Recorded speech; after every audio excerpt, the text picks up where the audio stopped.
Luando Franklin is my name, and I welcome you all to FCL Accountants Tuition Center YouTube channel.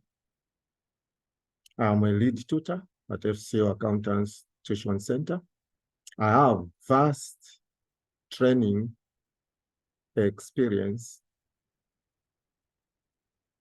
ranging from 20 years and above.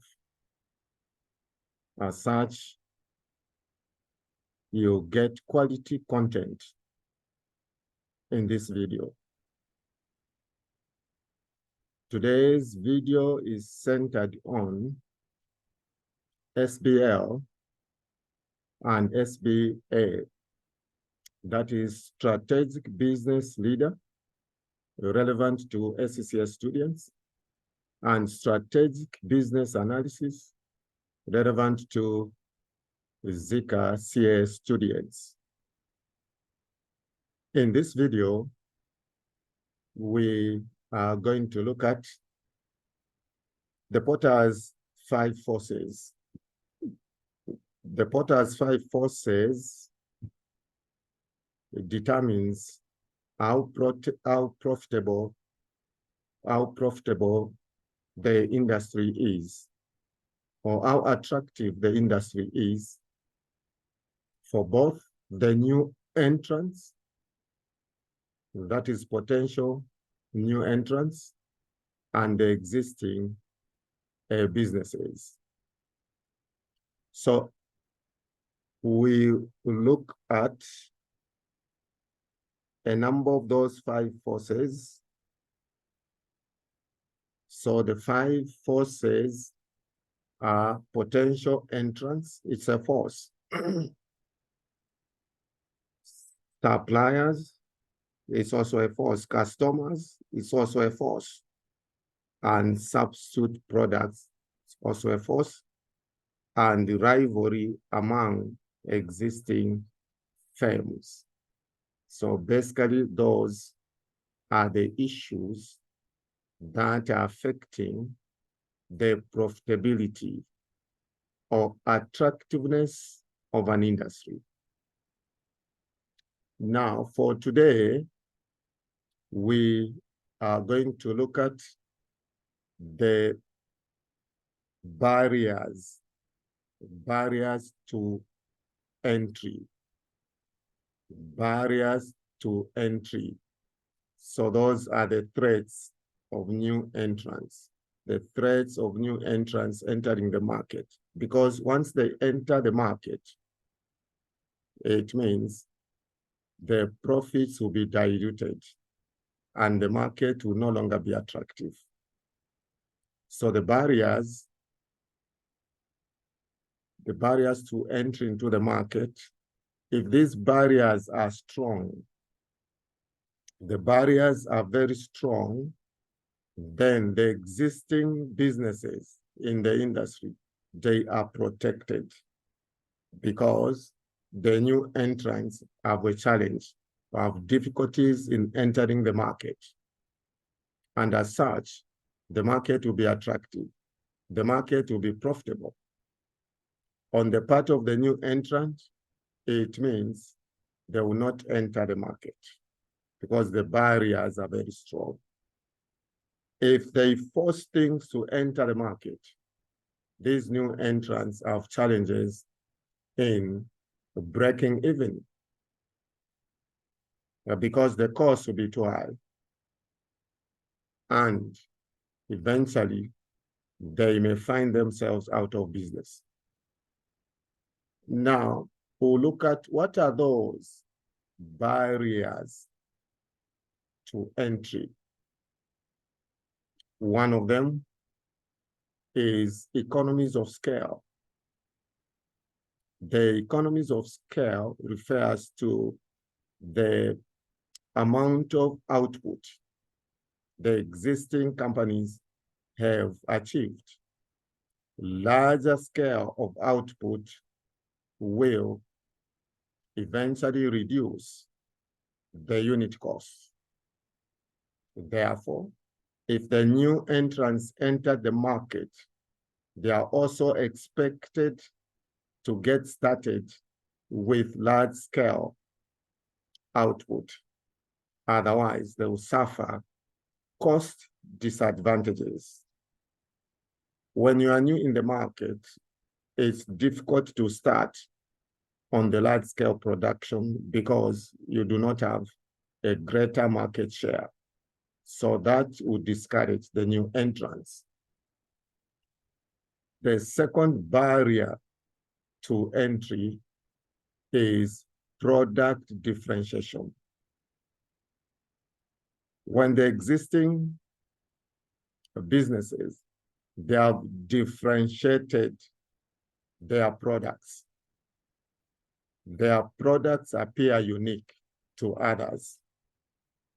And this is normally done by brand images which create customer loyalty. So when the new entrant comes into the market, his product is not yet known. Therefore, he is going to have a lot of challenges to create the market share. Customers are already loyal to the existing businesses, and therefore the new entrants will be discouraged.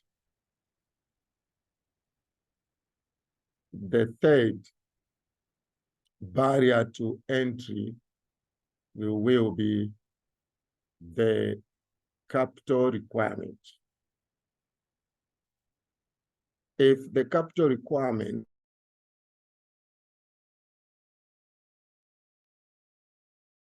okay.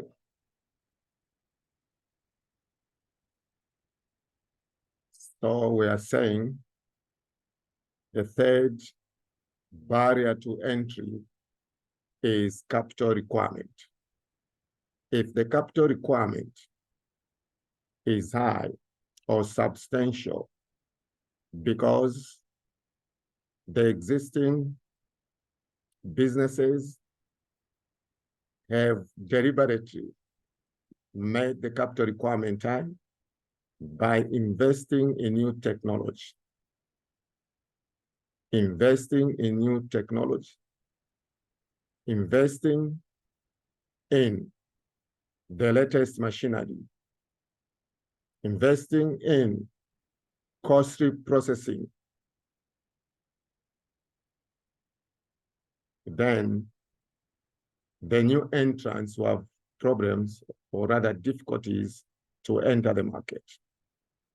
They may require to borrow that capital, which is substantial. Borrowing substantial capital is a high risk in case the business fails. That is another barrier to entry that will protect the existing businesses.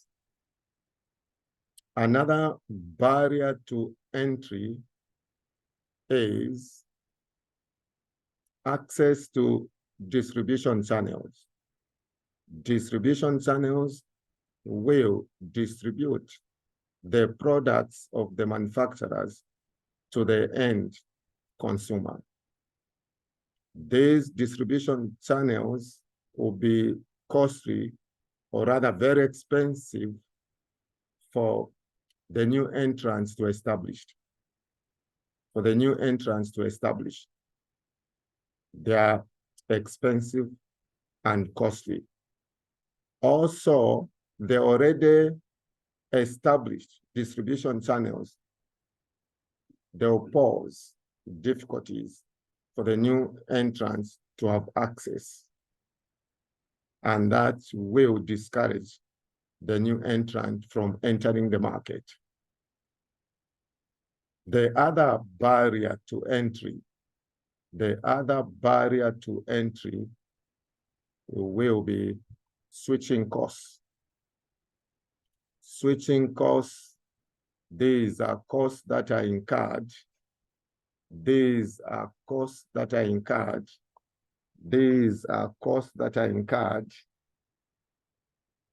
by the new customers,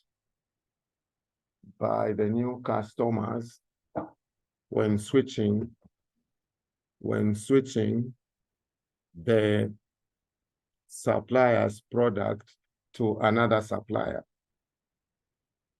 So these costs will make the existing customers loyal to their suppliers. Examples of switching costs could be the customer has already established one good relationship with the suppliers. As such, they have good trading terms. They could also have achieved high sales volumes and they are entitled to discounts or favorable trading terms. Abandoning those favorable trading terms for another supplier would be costly. Another example is where a customer buys a printer from the supplier, and that supplier has deliberately made it that only his cartridges will be able to work in that printer. If the customer wants to change the printer by buying to another supplier, that printer, the old one or the new printer, it cannot use the cartridges. And therefore, it will be costly because the old printer must be disposed of. That creates a high cost, and it will definitely discourage the customer from switching. The other barrier to entry will be access to resources. The already established businesses, they have access to resources such as patent rights. Their products have already been patented and therefore cannot be copied. That will also discourage the new entrant. We have other resources such as government grants. The government has already offered them subsidies. The new entrant will have problems to get such subsidies because the governments operate on budgets. They have already given the subsidies to existing, so they cannot obtain that. Also, because the existing businesses have been there for a long time, there is what we call learning curve.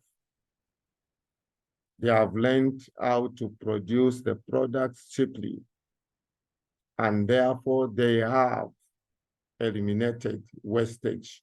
They have also gained the technical know-how over time, which the new entrant has to learn.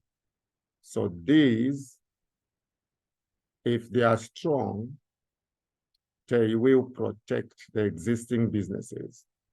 These barriers to entry, if they are weak, they will encourage the new entrants to enter the market, and the market will be saturated, and the market will be no longer profitable, and the market will no longer be attractive. So in the next series, this is the first series for strategic business leader and strategic business analysis.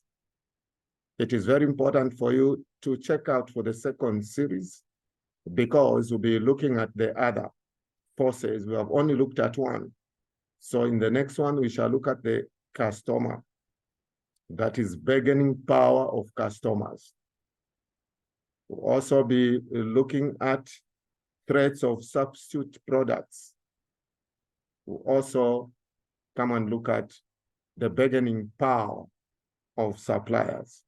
Therefore, I encourage you to ensure you look out for the next series. For today, we can end here.